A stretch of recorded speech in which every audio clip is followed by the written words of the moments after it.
You're the Florida version of Sex and the City, JD. That's when I was smoking my cigar.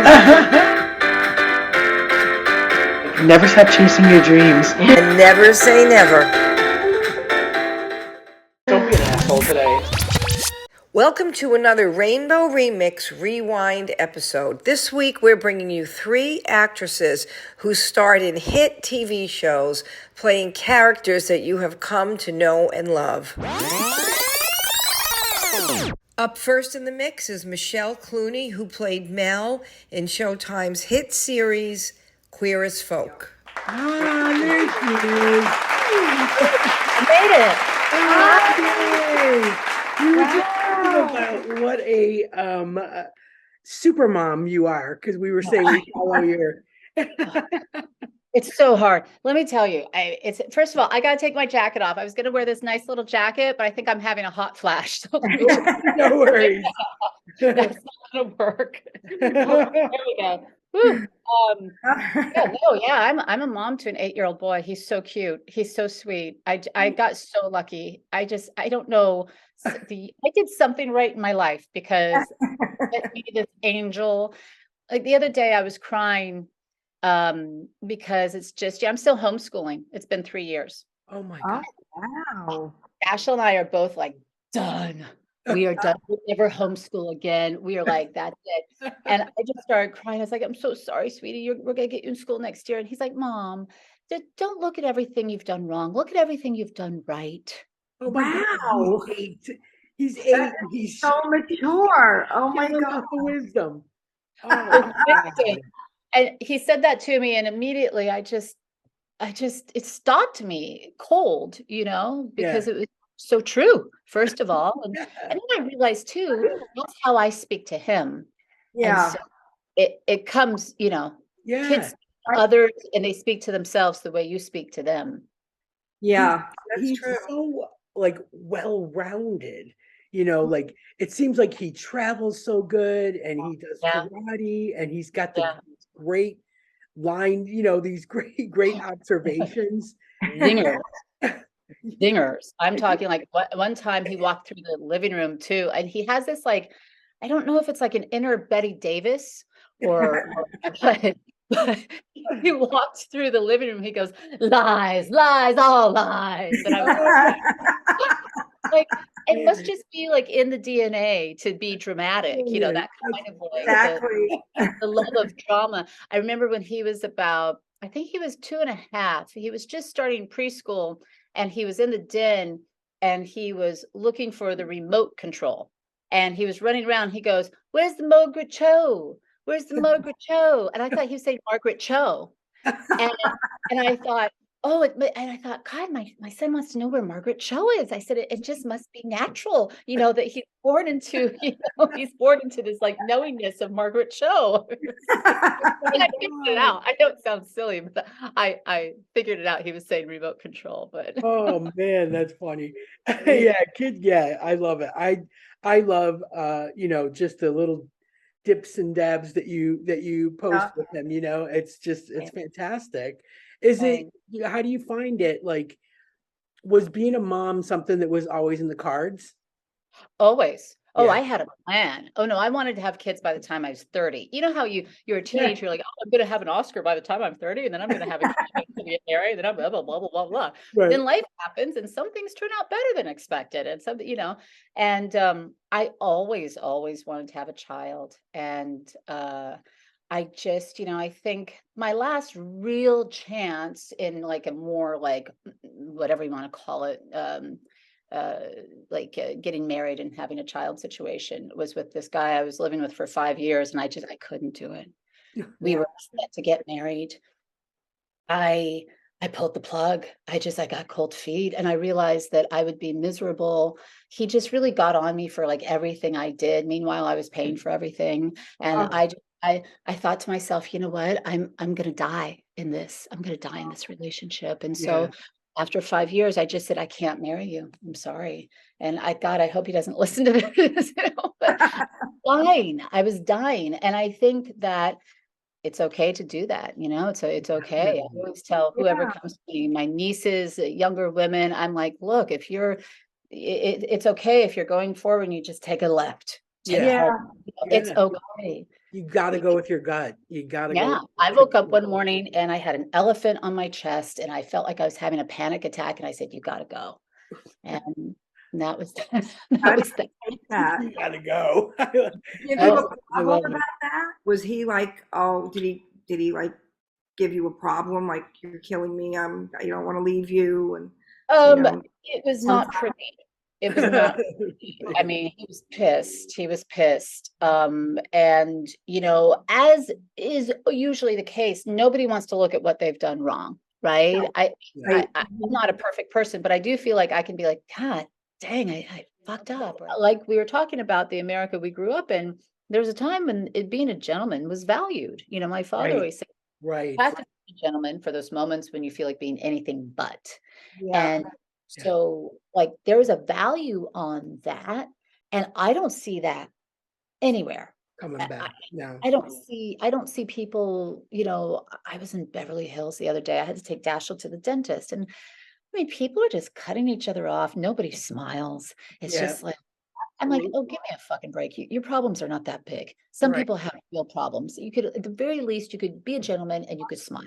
Yeah. And I just found it to be, there's the lost art of being a gentleman, of common. I was on the phone last night with a friend of mine. He's an FBI agent in New York. And we are like husband, wife, phone buddies. Like we talk all the time and we have great conversations. And he tells me what's going on in the FBI. And I always ask a ton of questions. And I said, I feel like we have lost, common decency, Decency. gentlemen, Yeah. being able to have conversations with different points of view, being able to agree to disagree.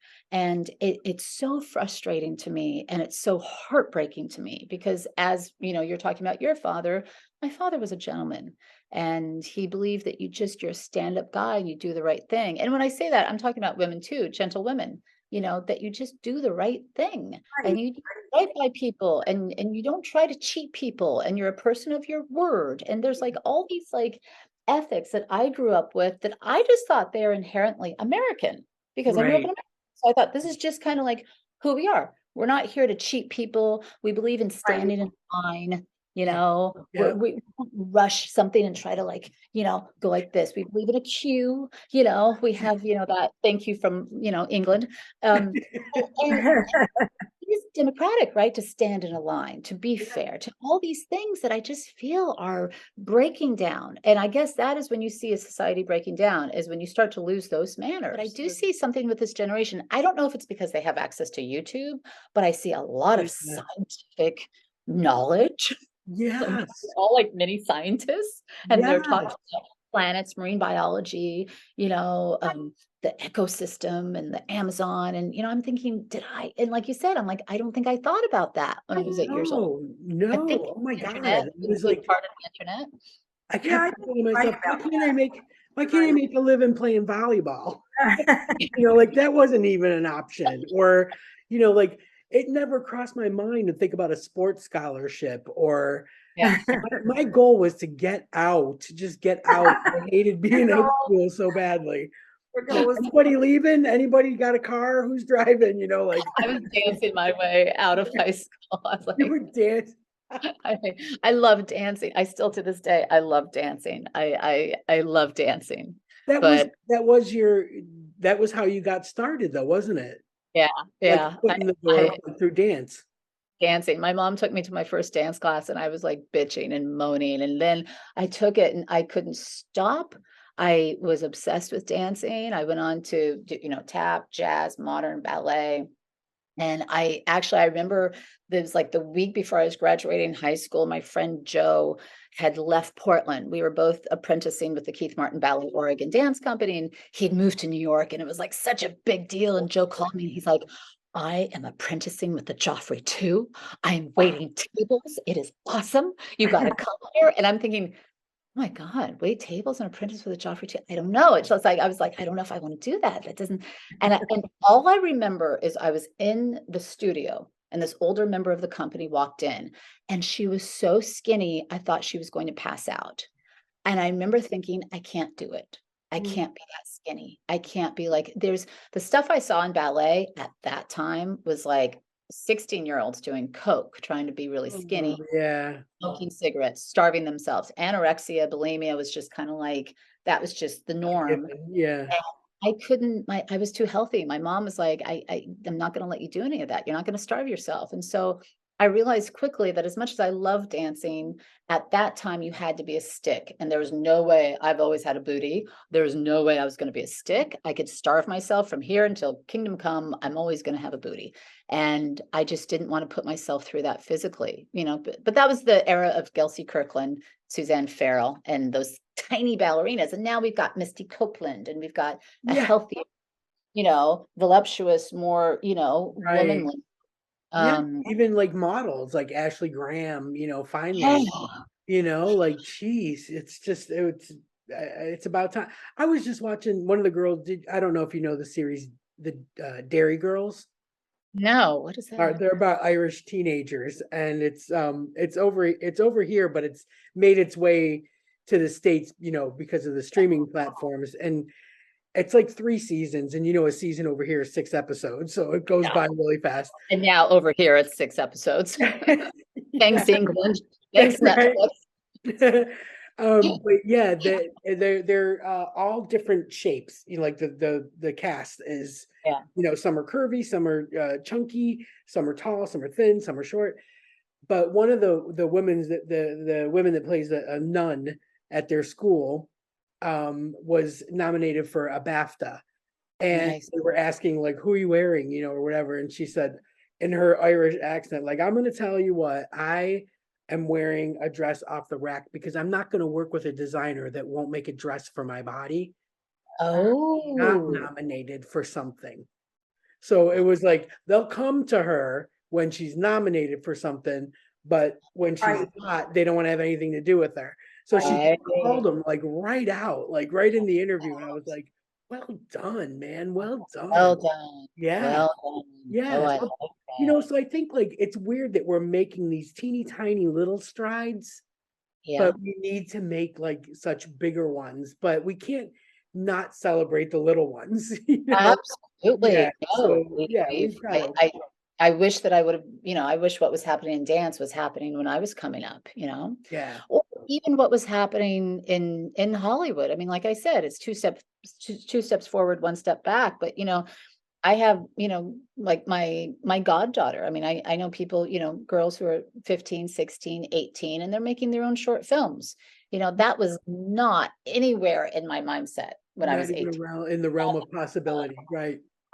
I mean, I think when I studied with Milton Katselas, then I realized that I could direct, and I started directing, pieces in class, and then I got Queer as Folk. But now it's like, it's great to see young girls just like, yeah, I'm a director. Yeah, I'm writing. Yeah, I'm creating projects. Yeah, I'm creating. So that's, I mean, there are a lot of cool things going on. Okay. Thank you so much for spending your afternoon with us. It was great to see you. It was great to meet you. It was great talking. It was great being here too. Sharing a lot of the same views and hearing. Yeah, like I admire you, your activism and your work and everything that you're doing, and the way your mind's working, and that kid of yours, love him.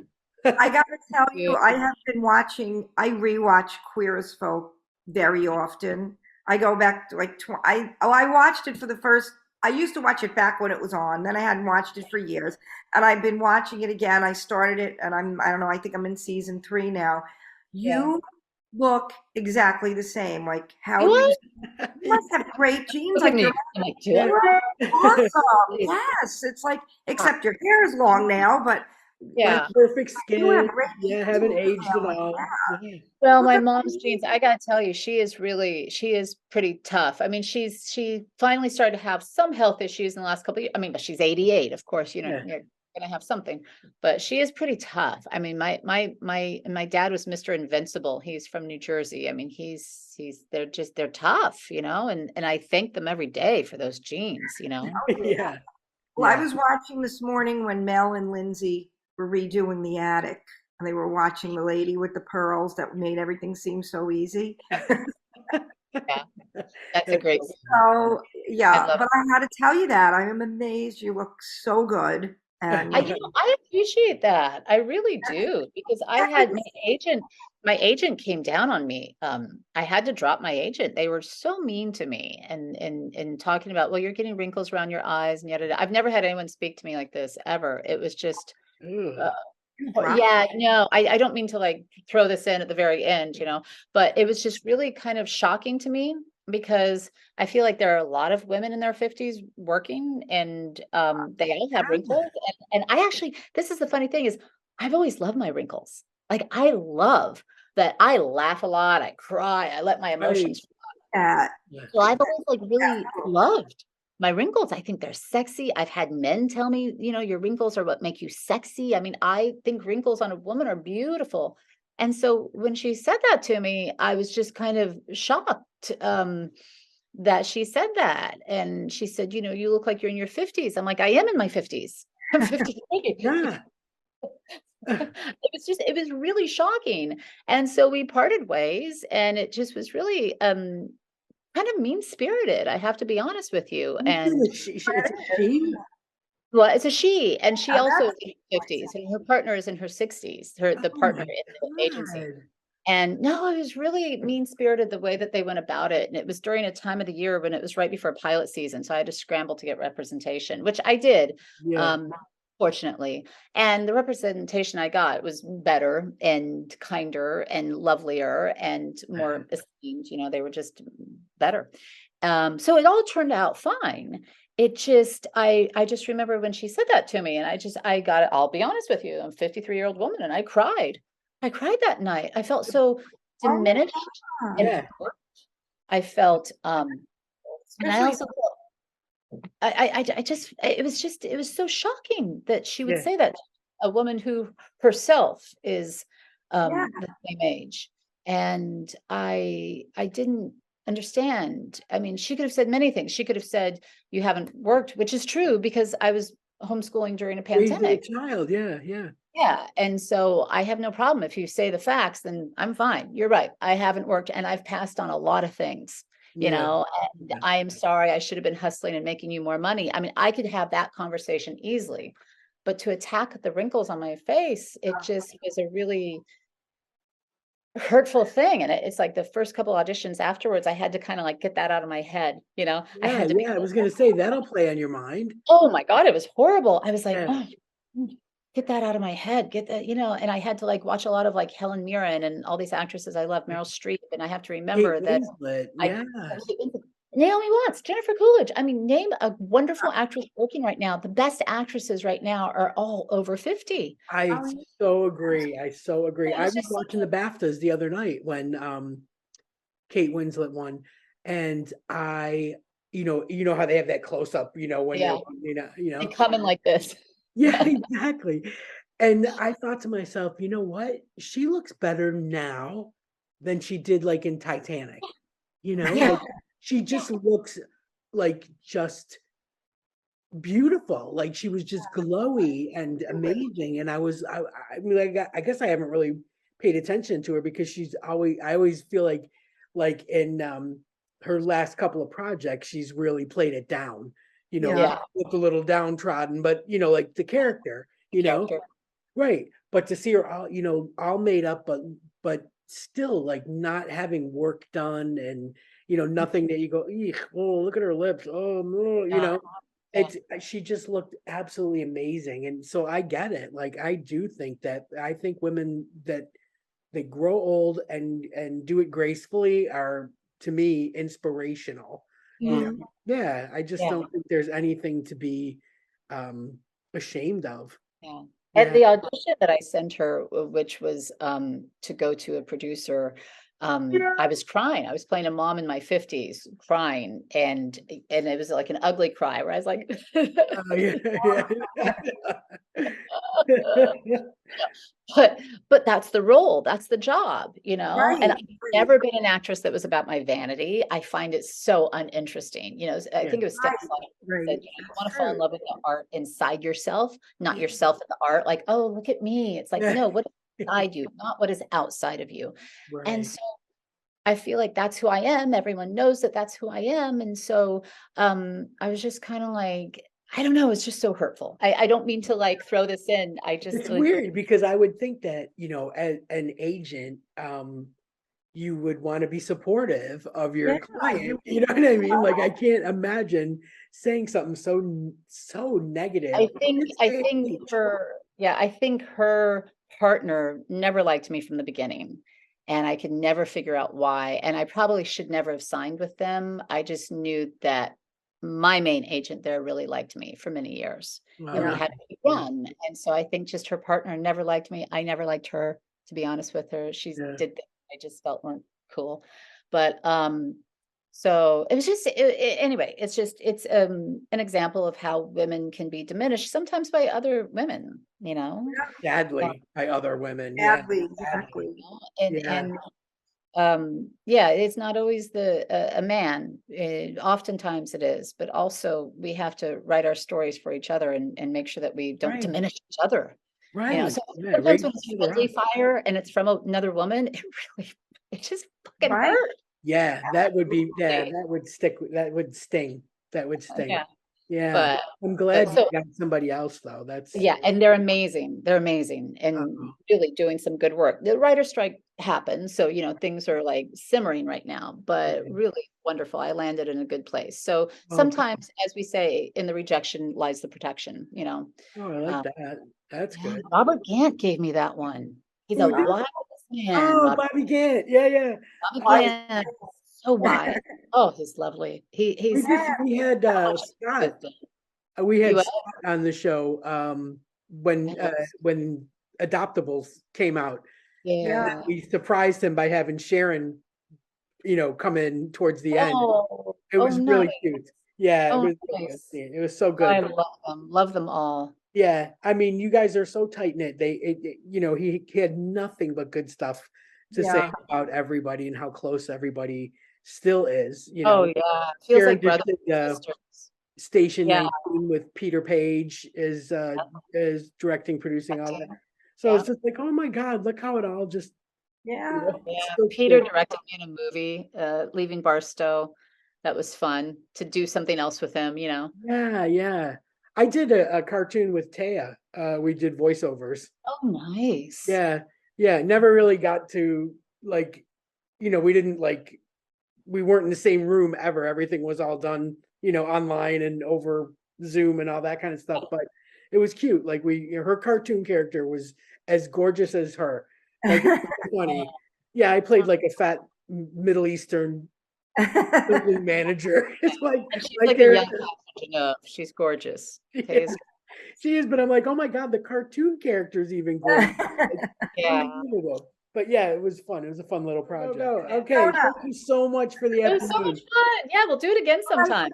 Oh, I can't wait. It was nice to meet you too. And if I come to London, let's meet up. Definitely. Keep me posted. Theater. Okay. Yeah. Okay. Take care. Bye. Up next in the mix is Celeste Pechous, who played Campbell on Showtime's hit series Work in Progress. Big day. I think we talked extensively about how much we enjoy the show Work in Progress. Oh, yeah. So excited about today. I love that show. I cannot wait till the third season. Yeah. And this past one, I feel it was just stellar. It was so good. Everything was so well written. The progression and the characters, it was just definitely. So we're fortunate enough to have we have Campbell. We have the best friend Campbell. Yeah. Let's get the name right. Is it Pechous? Pechous. We're gonna find out because she's here right now. We will find out. Yeah. All right, here we go. Hey, hi there. Hi. What a thrill! Oh my gosh! Thank you for having me. That's so nice. Oh, thank you for being here. Thank you. Wow. Super excited. We're just talking about how we talked extensively about how much we love Work in Progress, and especially this last season. Yeah, this last season was so stellar. Thank you. The character progression, the storyline, everything was so well done, like really it felt like the first seasons we were getting our feel, we were Yeah. getting the vibe. Yeah. And this season was just knocked it out of the park. Like just makes you want to keep going. I Exactly. noticed a big part of the show is about being in Chicago. I mean, it's filmed in Chicago, right? And they make a point out of saying that, and it's very Absolutely. true to that, authentic Chicago. Is there a reason for that? Is Abby from there? Abby lives in Chicago, and actually Abby and I met like 23 years ago now. We're going on. Actually, we met even before then. We met about like 25 years ago when I was still living in Iowa. And then when I moved to Chicago, Abby and I met through the improv community. And Tim Mason, who directed and co-created season 1, he and I were in our very first improv class together 20 something years ago. So the storyline definitely has Chicago as a character. And let's face it, there's really no city like Chicago. I don't know if you've both been there, but it's an incredible town. Yeah, I had a cousin that lived there for years, and he says the same thing that you're saying right now. Yeah, it's sweetheart city, and there's just a massive load of talent there. It's just beautiful in every aspect of the city, and Abby is a staple there. Is it the Groundlings? What's the improv group there? Second City. Second City. Okay. Yeah. So, and Abby and I both toured with the Second City for many years, and so we come from those stomping grounds. But there was also IO, and then the Annoyance Theater. So it's really the my cousin worked at both of those at the Second City and at Annoyance. Okay. Yeah. Yeah. That's where we got our chops, and it's kind of the mothership. Yes.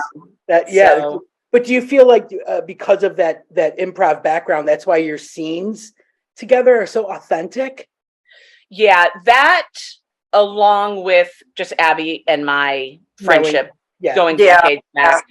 And we have performed with each other forever.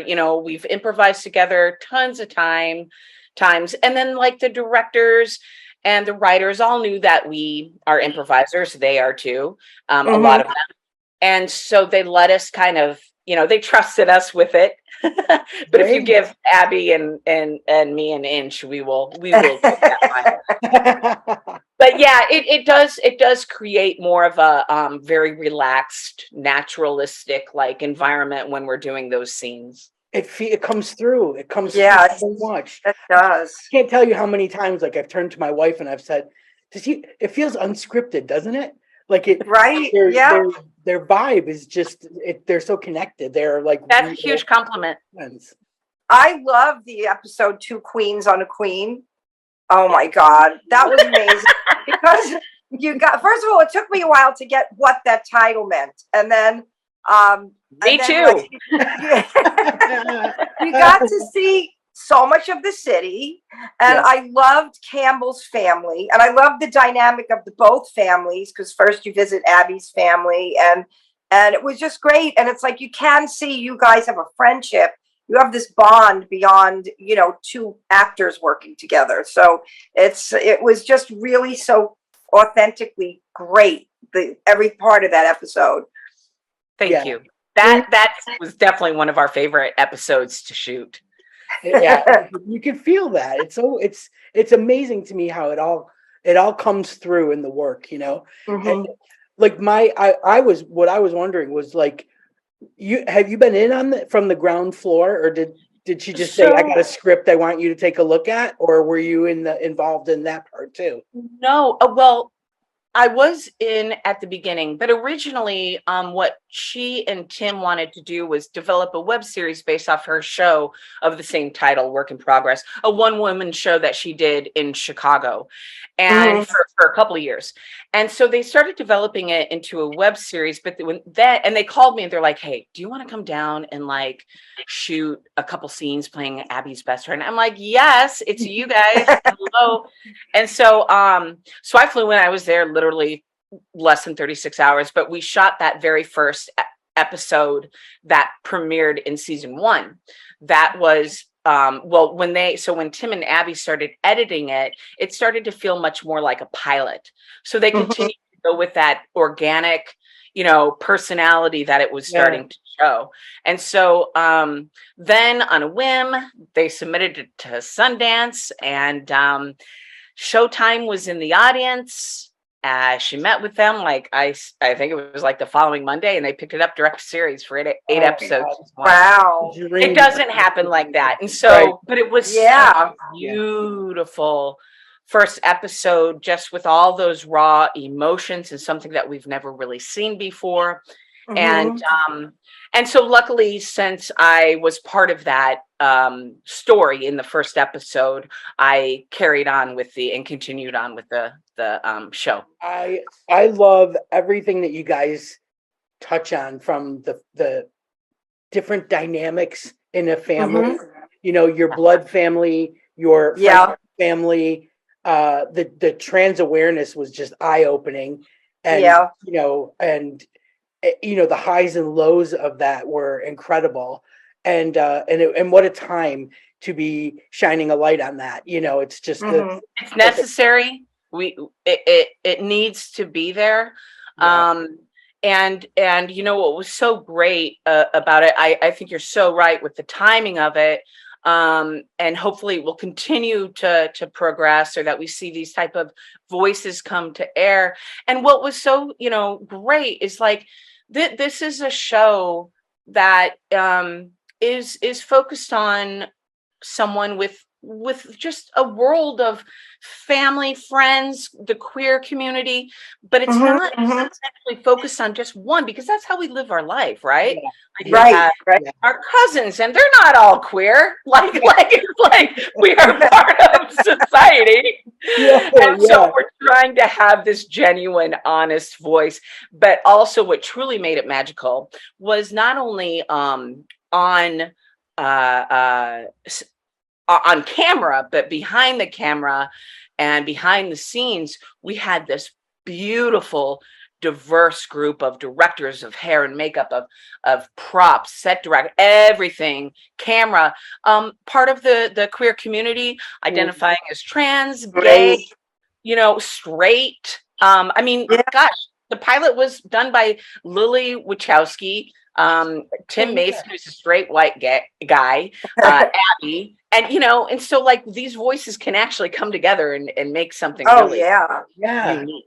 The diversity is really amazing how that blends together. It's just a really great dynamic of people that come together with a message, and it just comes through. I just love the way her sister, Abby's sister, is kind of like the total opposite of all of it, but yet she just embraces. I love the brother-in-law, how he just wants to understand and be part of all of the queer community, but he doesn't fit in any way, but he just wants to be there, and I have to say, the one thing that a laugh out loud moment was in the very first, I think it was one of the first 2 episodes of the first season, when Abby is finally getting together with her boyfriend, and so they're in bed, and then Campbell keeps calling, and she's like, yes. But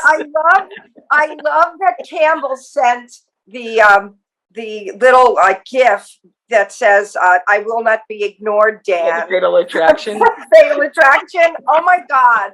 I died. That was so funny. I love the way Campbell will relentlessly annoy her and just break through to her, but be there for her when she needs her. In those moments when she was not wanting to come out of her room and everything was dark, and you just got her back to life. It's just a beautiful friendship. And I like being able to laugh through those intense moments too. Oh, for sure. Yeah, what is that line? Laughter through tears is my favorite emotion. You need some type of a release after these at times very heavy emotions. Yeah. And Abby and Campbell's character was written very, very with the mindset of platonic. Let's show what a platonic friendship can be. Yes.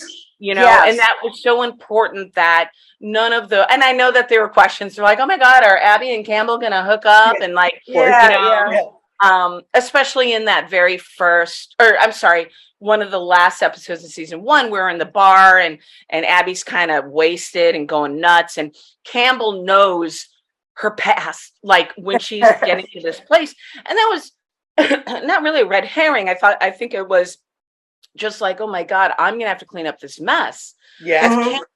And knows the rabbit hole that she's going to spiral into, versus, you know, like, but I'm in love with her, you know, which is not the, she loves her. Yeah. She's not in Right. Right. And maybe at one time they made out in college or something, but you know, Yeah. never got that far.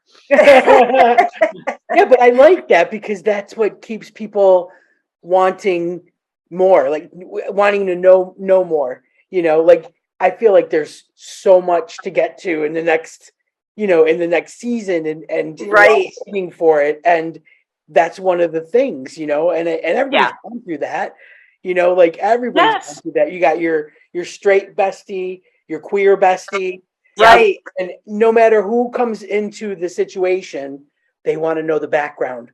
You know, Exactly. Did you guys ever sleep together? Did you guys ever sleep together? Did you ever do it? So yeah, that's like that's so relatable. It's 100% relatable. Yeah, everybody goes through it. Fantastic. Was Julia Sweeney part of this putting the show together, because she was such a part of it in the beginning of the show? Random. I want to say like Julia helped produce. I might be pulling that out of my butt. But I feel like she was like exec EP or something. But I will say that the whole Julia Sweeney line storyline that did affect Abby, as when people would call her Pat or whatever, which was exposed in the very first episode. Really? And then and so then Julia, the coolest. I love her. She jumped in. She's like, absolutely, you know what I mean? And so she's just a beautiful person, and was all about coming in and you know, and I've read, so that I'm not speaking for anyone, but that this kind of helped her reconcile with that character as well. Yeah, I was just gonna say that, like, how brave of her to jump in. And you know, because as it was happening, I'm like, oh my God, like I used to laugh at Pat on Saturday Night Live. I dressed up as Pat for Halloween once. I have friends that did too. And it's, you know, it's, I think what I came to terms with is that, like, you don't have to feel bad, because nobody back then was aware that it was anyone, you know. And I got that from reading this article about the woman that created Friends, you know, has like donated money now to you know, LGBTQ, because like she looked back and said, you know what, you're right. We did make some offensive comments, or we did handle this in maybe an offensive way, and we didn't, you know, we could have handled it a lot better. But then I go, my God, that was 25 years ago. You know, like it's great that she's recognizing it now, and drawing, you know, a spotlight to it and saying, you know, donating, and I've learned, and if we were doing it today, we would be better at it, because we've learned in 25 years. Right. And it was a different crazy time back then. Right. In the early 90s. I mean, it was it was super transitional. So you know, people were finding their way to what was politically correct and what wasn't, and you know, things are really different now. So it's easy now to look back and see that. There are programs out there now that are, I get that, you know, they're critically acclaimed and everything, but we're learning from them. Like It's a Sin, you know, and the new Queer as Folk, and the new L Word, and you know, now that they're, you know, they're coming back, and they're coming back today, and it's like we're starting here and we're moving Right. forward, and this is what today's society looks like as opposed to what Yes. it did 20 years ago. So yeah, I Yeah. think that's great, and I think it's good for people. I don't know about you, Jay, or you, Celeste, but like I don't go clubbing anymore, and I don't go to the cool in spots, so much anymore. And so, sometimes I feel like I'm a little bit behind the times, like I don't really know. So if I'm not seeing it on my TV, I might not be aware of it. So I'm getting to learn. Same. I don't do anything. Me neither. Me neither. You know what I mean? It's You do But you wonderful do. artwork. Yeah, I was gonna oh, say, you do. thank you. Yeah. Well, So, that certainly is a big compliment, and so thank you very much for that. I do love crawling all over your Instagram because we should tell everybody it's Celeste and Clogs. Yes. And Yes. it really, love yeah, it. it's fantastic because Oh, thank a you. little journey. That was this one was my very first one I did Yes. of Yeah. Vivian through my shepherd who I lost, but yeah. Oh We my kind of God. have the same taste of, I think you kind of have the same taste as I do with industrial chic kind of a thing. Like, I feel like you're using some of those different aspects in your art that I see, like a little bit of the industrial look, but bringing it in a more artsy way. Well, I when it comes to like, and I consider myself a novice when it comes to painting because I picked up a paintbrush maybe 4 years ago now, and Really? watched a Bob Ross video, and I could not draw a tree for the life or paint a tree for the life of me.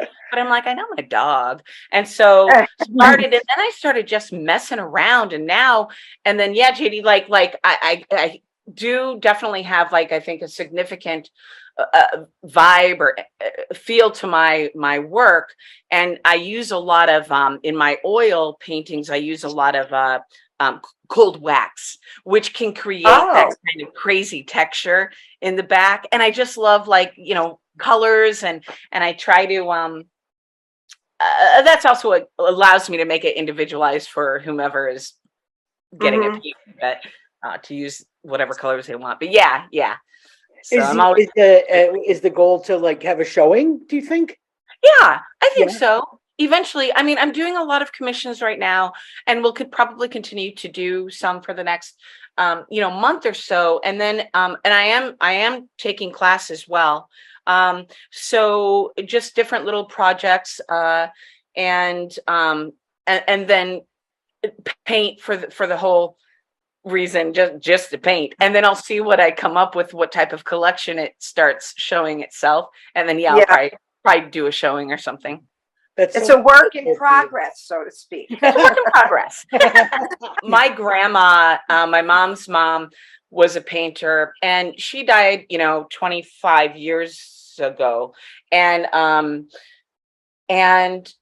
I didn't know her as a painter, just knew her as my grandma. And then when I started painting, my aunts and uncles would start to send me work of my grandma, and if you put one next to my painting, and you didn't know who painted what, it's almost as if like my grandma is like coming through me, because we have the same exact technique, the strokes, the coloring, and it's nuts to me when I look at like our paintings next to each other. I'm like, that is insane. Yeah. That is really cool. Genetic. Yeah. Do you think you may do something with cows because of Campbell's obsession with cows? Yes. In fact, I just, my nephew was like, I had a pet pig in college, and my nephew, my brother, there's a fun fact. What's that? There's a fun fact. Yeah. Like, I went to a little Catholic college in Iowa, and the nuns were like, "Celeste, do you have a pig?" I'm like, "Yeah, it's being babysat. Don't worry, I'm paying somebody 50 cents an hour." But so my brother called with his nephew or FaceTiming, and they're like, "Aunt Celeste, did you really have a pig?" I'm like, "Yes." And then he wanted me to paint him a pig, so I did. I, in fact, just shipped it out today. Finished it this past week. And so, I'll paint a cow. I'll probably send it to Theo. Every year we go to this thing called the Cow Pie Festival, and there's a livestock tent.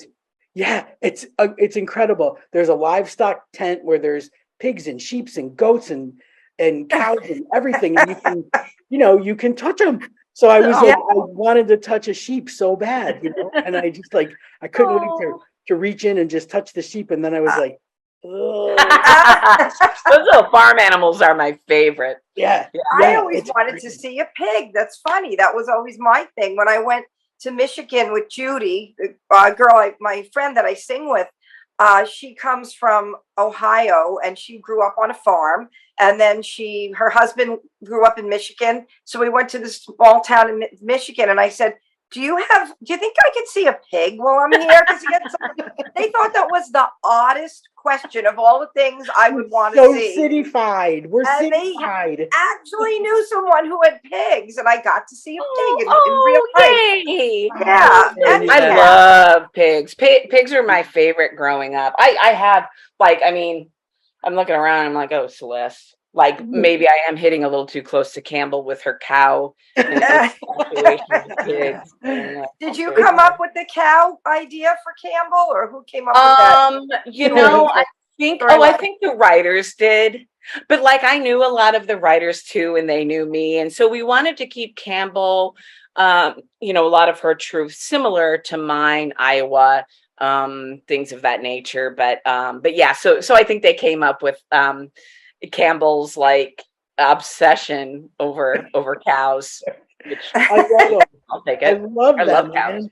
Well, do you have a date for going back for season 3? Or? Yeah, they did not renew for season 3. No. I hate to be the bearer of that bad news, but I think last year in November. Not really any reason. I mean, obviously, it was critically acclaimed. People love it. I just think it's a small, I don't even know. I'm not working for networks or in the business, but yeah. So we're 2 seasons, and and I think that's okay. It's a bummer because throughout shooting season 2, we're like, okay, for season 3, we're gonna and so you come up with these fantasies and stuff of what you'd love to see. So it's truly a bummer, but also, my goodness gracious, such a blessing that we got to do 2 seasons of this incredible story. And hopefully it will live through and continue to live on the legs that it has been given. And who knows? Maybe another network will pick it up. Maybe I know. I was just gonna say, I lose hope with all the streamers and stuff out there. Exactly. I never lose hope anymore. Yeah. I really. Exactly. I don't know. I'd be happy just to walk into a gallery and see your artwork. So. Hey, you both will get invitations when I make that happen. Yes, we'll be there. Yeah. We'll have to fly them in from London, Denise. I would. I have a question then, because maybe you can answer this. Was there ever a first name for Chris? Because you saw it blurred in things. Right. The dead name. The dead name. Yeah, the dead name. The dead name. No. I'm sorry. No. There was never really a name. I'm so sorry. In the script or something. No, in the scripts, never. Wow. So, it was, and the reason why, I think they made a specific decision not to provide that name because it no longer exists.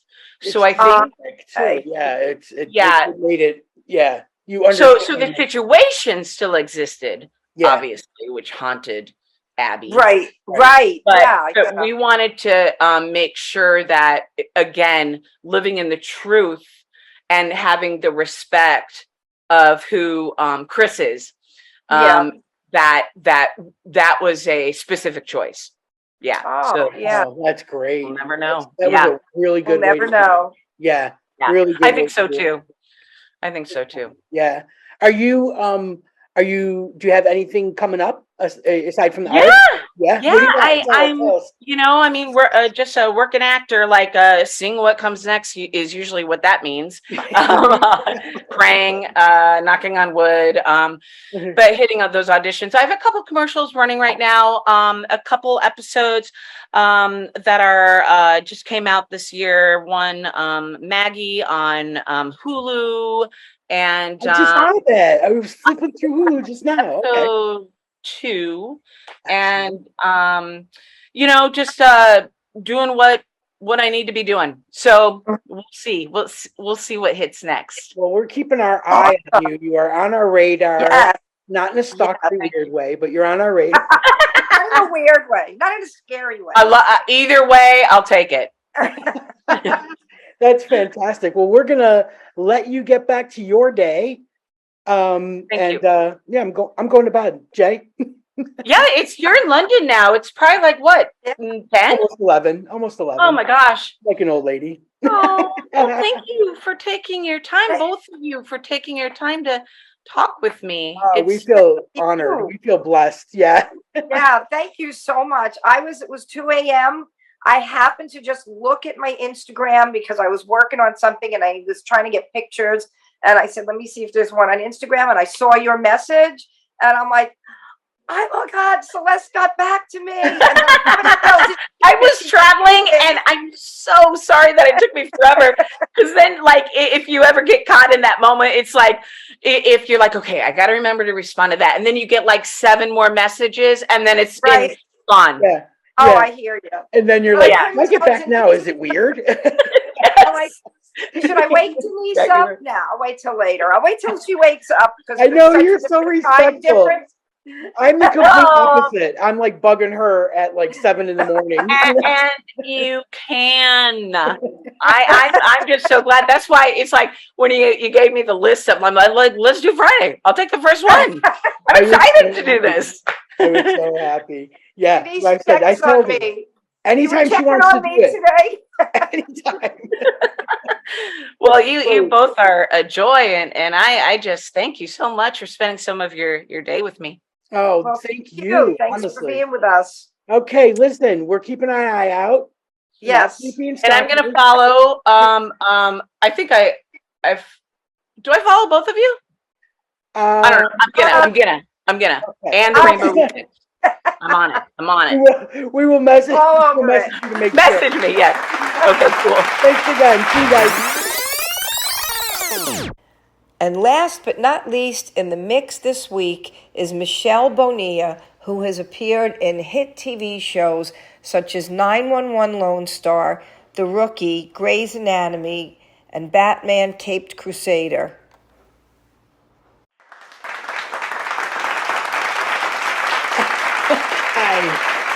Hi, Denise. Michelle, so good to finally meet you. Nice to meet you too. How are you? I'm doing fantastic. I was dying there a little bit. I was just babbling away, but I was kind of telling our viewers that I'm so excited to have you. Like first of all, this is going to sound super gushy and stupid, but I'm just going to get it out of the way. Like back in the day, like I first noticed you on ER. Uh-huh. At that time, there was not a lot of lesbians, let alone on a network television show. So I was like honed in. Yeah. I was super excited. But I've actually been following your career like since then. Like that put you on the map for me. Thanks. And I am always so excited when I'm watching a show like Castle or NCIS. I'm like, so it's really it's super great to have you here. And television over here it's super strange. Like they have entire channels that are devoted to like CBS dramas. Uh-huh. So it's just the CBS drama channel, and it'll be stuff from like CSI Miami.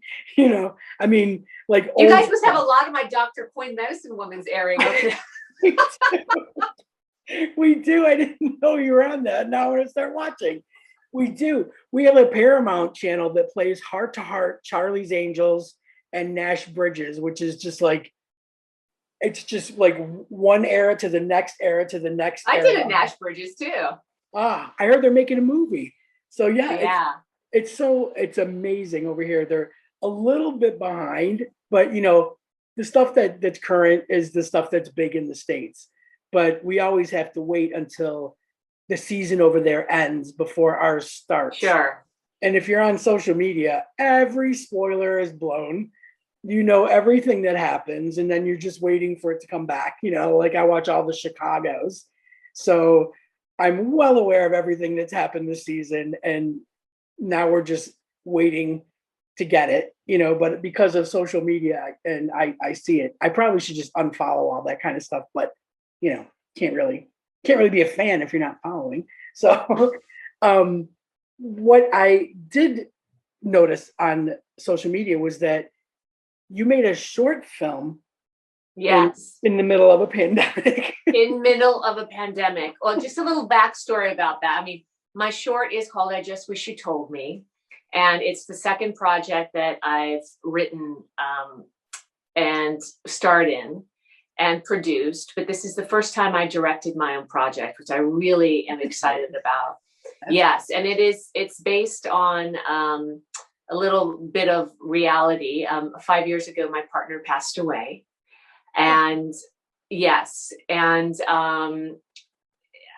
the situation was so huge. I mean, for me, that typically my MO is that if something huge happens in my life, well, I have to write about it. So yeah. So I wrote about it. After the unexpected death of her partner, a woman struggles to come to terms with the truth about the unforgivable secrets revealed in their 13-year relationship that were unforgivably never told. So it's about literally, I just wish you told me about some secrets that had my character, Jessie, known, could have prevented her from passing away. And I love this idea. When I did Slipaway back in the day, which is actually, Slipaway is good too. When I got involved with an addict alcoholic back in the day, it was so crazy. I had to write about it. And Slipaway, I wrote Slipaway, and that's my first foray into filmmaking. That is actually playing in the UK. I think you could see it. You could rent it on Amazon. But it's about that relationship and how that unfolded, and how the protagonist chose themselves over the addict alcoholic, as hard as that was. Yeah. And so with this project, I Just Wish You Told Me. I mean, I always like to keep people thinking and questioning their own relationships and their own choices. And the same with this project. I really wanted to, at the end of it, to have people, whether they're gay or straight, to be able to talk to their partners about the hard issues that they may be facing alone. And I don't know about you, but it's like typically, I mean, things have maybe changed a little bit now, but I found in the past that, people could be in lesbian relationships or in gay relationships, and there's no real commitment to it. They're committed to a certain extent, but I'm not really going to tell you about me, even though we've been partnered for a really long time. Right, and right. They're this sort of secret. Yeah. There's not a real commitment, as if you could shake somebody off really quickly.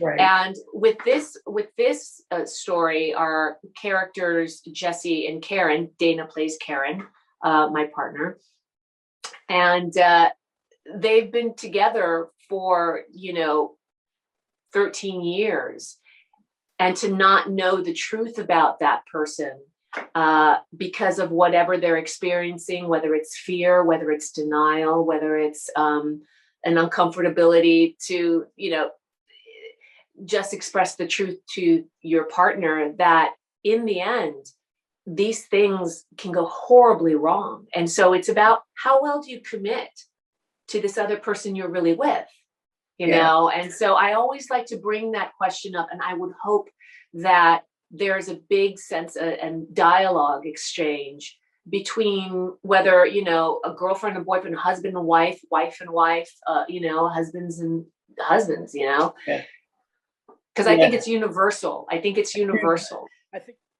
a great byproduct of this is that sometimes people, especially in instances of the worst case scenario, like death, right? Yeah. You don't really know what happens to that other person. You you're just kind of dropped off. Like you'll have people talking to you for a little while, and then people, especially for me, for example, we had a lot of we had friends who were couples, right? Because we were a couple. Yeah. And it's interesting to see how these people naturally go on. No, nothing, it's just normal that they go on. Nothing happened. They just, you're just kind of left there, and in my instance, it's like basically a widow, going through grief or whatever. But how especially in the instance of I Just Wish You Told Me, what is the immediate aftermath of that? And how is the unfolding of that? Right. And what is left to that person with that? I mean, I could only the film is about, it's 15 and a half minutes long. So it could only capture so much. And I actually like I love the form, short form, I love that. It's so impactful. I think short form is an incredible form. I think for this story, it would have lost its trajectory and impact, especially with the criteria that we're talking about and the theme of the film, to have that short and sweet of, wow, this is what this person is left with. Even though, and I think you're absolutely right, you think that you're protecting someone by not telling them, but almost the opposite is true, because you sort of disarm them, the very people who you've chosen to come into relationship with to protect you, right? To come home and stock up and, make sure that no one's storming the castle together, right? Like your confidant, your partner, Yeah. And then you turn around and you're like, I've been disarmed from the inside. Right. And so it's sort of, you were usurped without. And where do you go with it? Where do you go with it when that person's gone? It's like, it's just sitting with you. Yeah. Right. And that's exactly what we see my character, Jesse, sort of unravel, how all of this, how could this happen sort of thing, you know? So, I mean, it was a really wonderful experience. We did shoot in COVID. I started really writing it and formulating it in January. It's so great. I have a picture of me in January, at my computer, starting it. And in December, we were filming it, God. Yeah, that's amazing. That's amazing. Yes. And I did look at, because there's an actual feed for it on Instagram, and I was reading up on some of the people that were behind the scenes. Mm-hmm. And you got some great talent working with you. Everybody from your AD to your editor. Yes. Awesome. Now, so you film it, you got a great team of people. And it's finished, right? I read that it's finished. Yes, it's absolutely finished. So happy Where does about it go that. From here? Do you try and enter it into festivals? That's exactly what I'm doing now. So we entered it into a slew of film festivals, and we have it has already won best cinematography at the Toronto Women's International Film Festival. Oh, that's a biggie! Wow. And if it were just 2 days away, I could tell you another festival that we got into, but I can't. It's a big one in the United States, but I can't, unfortunately. But I want to just take a little stab here and go by your expression, but not Outfest. I can't say anything about that. I don't know. I don't know about that, but I really don't. But that's exciting, though. That's great. Yes. I mean, Outfest is certainly one of the festivals. Slipaway was, we were honored enough to have Slipaway screen at Outfest back in the day. And so I'm hoping that we actually have, I Just Wish You Told Me. It would be I'm from LA. I love Outfest, you know, it would be great. It's like the home team. Yeah. Yeah. And Sundance, the other biggie. Yeah. You know, that's another good one. So you can't tell us where it's going to be, but we know that we can keep an eye out. Not like we know to look for it, and we can follow along on Instagram too and see. Yes. With it. So that's the handle is at I Just Wish You Told Me Film. I can't wait. I'm really, really, really looking forward to it. And yes, thank you. I don't want to take up any more of your time, but I do want to tell you that I am grateful and thankful for having, more and more content and being out and being visible, and the work that you're doing is fantastic. Thank you so much. Yeah, it's important to me too. And it's important for me. I mean, not only does representation matter, but I really am a big stickler for context matters, how we're displayed and how we're portrayed. Right. And one big thing for me is, to just have characters who happen to be gay or lesbian live in a circumstance and not necessarily have to, you don't have to judge ourselves into, hey, I'm a lesbian. Right. It's just like, I think that's important to, it really have, is. especially for me. I grew up in Los Angeles. The only thing we could afford was a television, and the only thing I could see, I did not see myself represented.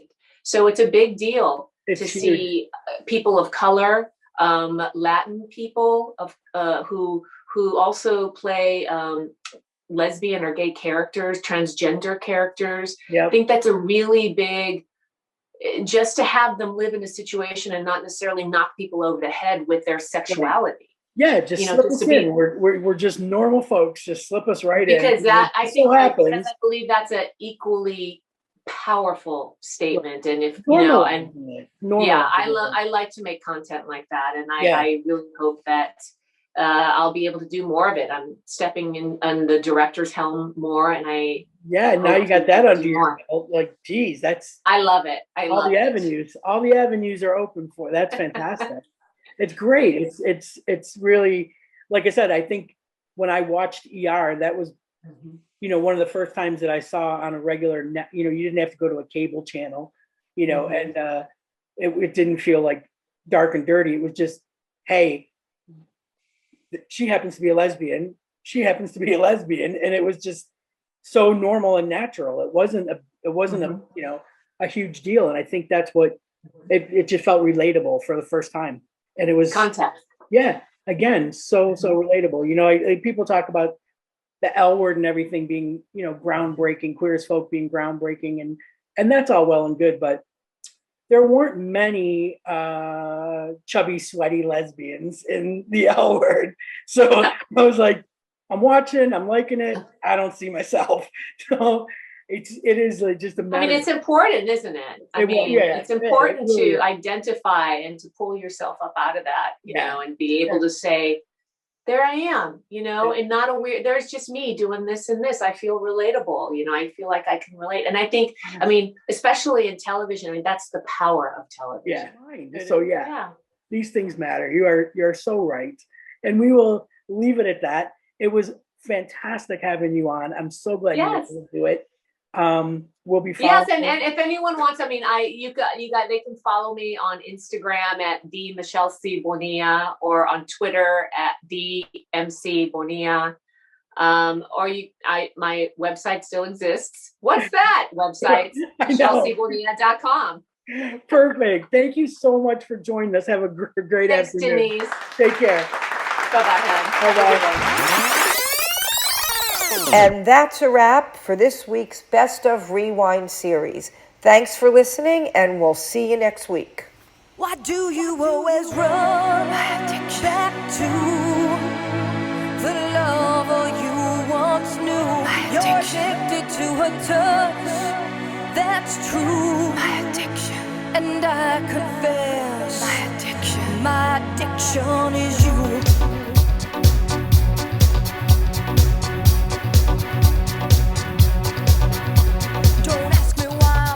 I had to take this midnight drive to find you.